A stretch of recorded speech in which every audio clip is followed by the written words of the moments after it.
place to be to develop your skills and grow your potential. So today I want to talk about a topic that's quite in demand, and it's the topic of work permits. You know, who gets it, how and why, etc., etc. So I wanted to give you some guidance in terms of what is the process for work permits in Switzerland.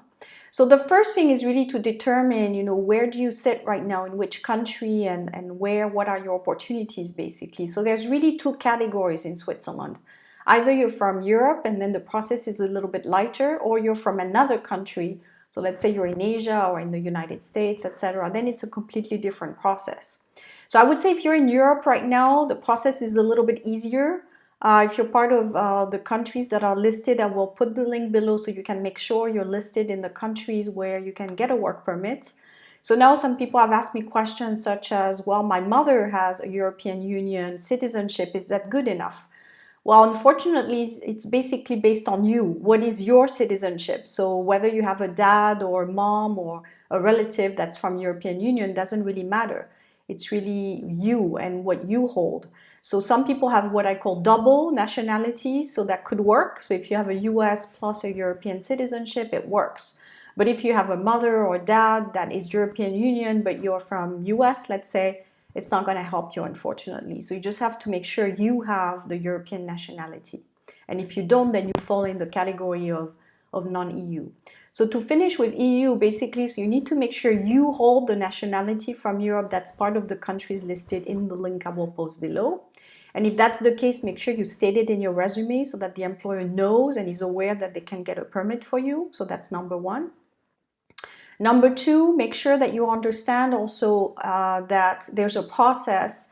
If you're, for example, very close to Switzerland on the French border, on the German border, there's a 90-day rule where you can, let's say a Swiss employer can hire someone to come and work for less than 90 days without a work permit. So that could be quite convenient if you want to test the market or just work there shortly to see how it goes, to maybe then apply for a work permit with an employer. So that's an opportunity that's there. But remember that it's only 90 days. So depending on where you sit right now, is it really worth it to come to Switzerland for 90 days? You just have to weigh it out. But it's there, and I'll post the link also below. And then the third thing is really to find an employer. So if you're really wanting to work in Switzerland, you need to find this employer. So then it falls into making your resume attractive, skill set that's needed. Make sure you do research. Make sure you do research because sometimes people have an idea of Switzerland and the job market, but they don't really know it. So you need to come equipped. It's quite a difficult market. A lot of people are multilingual. They have really technical skills. So you need to prepare yourself for this move if it's something you want to do in the future, so that you multiply the chances of being selected. Again, remember there's a lot of local people already, Swiss locals and people with permits. So you're competing with these people, and definitely there's a preference, local preference, that is going to be put in place this year, because it was voted a couple of years ago that there would be a limitation to massive immigration. So make sure you're aware of the context, read about Switzerland, understand the economy, etc. And I will post information regularly on my YouTube channel to help you as well.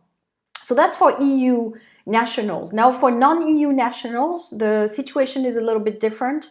You're not going to be in the preferred listing, so to say, because the locals will get the preference. Then it falls into EU nationals if you can find anyone in Switzerland. And then finally, employers will look at people outside, but you can only imagine that there's already a lot of competition locally, so your chances are quite slim.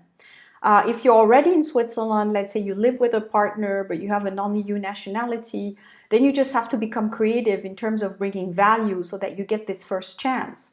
So if you're in Switzerland, maybe you think about starting your own business, and that's a completely different process that might open doors for you. And I will make a separate video on starting your business in Switzerland and all that. But basically, that could be a route for you, or the UN if you're in Geneva, because the United Nations is not going to pick people based on nationality, and they have this possibility to do a carte de légitimation, it's called, legitimation card. So it's a completely different process. But those are the only two venues that I know of for non-EU nationals to be employed in Switzerland. I don't know of any other one. If you know one, feel free to put it in the comments. If you're non-EU and you found another solution besides the not-for-profit at the UN or starting your business, you can list it below, but I don't know of any other one as of today. But that's based on the non-EU possibilities, etc.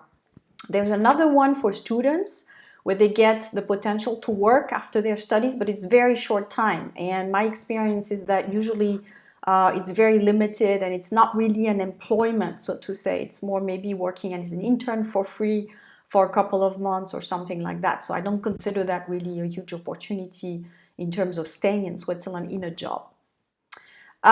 So that's for that. Now the next thing is really about the permit process. So what is the process if you want to get a work permit? So it's basically a file that you have to do with the right office, and I'll post below also the link so that you can read about it, what paperwork you need and so forth. There are some agencies that will tell you that they can do the paperwork for you even if you don't have an employer, but I would be very cautious about that, because to multiply the chances of getting a work permit, this agency would need to have a proper relationship with the Office of Population Office. So they would need to understand, you know, really what is required and all that. So I would be very cautious to get a work permit on my own. I've heard horror stories of people worked with lawyers, spent thousands of Swiss francs and never got any paperwork. So my advice as someone working in career counseling is really to find an employer and have them do the paperwork for you, because they would be equipped and have the relationship with the right people to get you the work permit. If you go on your own, it's a little bit, there's a lot of risk for scam basically, and you would be without a permit. So, so that would be my advice. But again, there's some agency that will, and lawyers that will say they can get the work permit for you and so forth. But the best way, in my view, is also, if you're not quite sure yet, if you don't have a solid employer that has extended an offer to you, you're non-EU, I would start a business if you really want to come and work in Switzerland. And if you're EU, I would try the 90-day without a permit. So that's a way for you to actually test the waters, same thing, and see if you want to stay. But that's only applicable, again, if you maybe can do the commute from a border country. If you come from far away, there's expenses also, and it might not be convenient unless maybe you can have someone that hosts you for a while. But those would be my recommendation as a non-EU. What would I do? Start a business, and as EU, I would do the 90-day free trial, basically no permit required, and find someone that offers me any type of work I would be able to do for those 90 days. So I hope this was helpful. Feel free to comment. Again, if you have things to add about the topic or you found other ways. Again, I don't have all the answers to everything. So if you have met people who found alternate solutions or tricks or tips or anything, feel free to post below. I will talk to you soon. Thank you.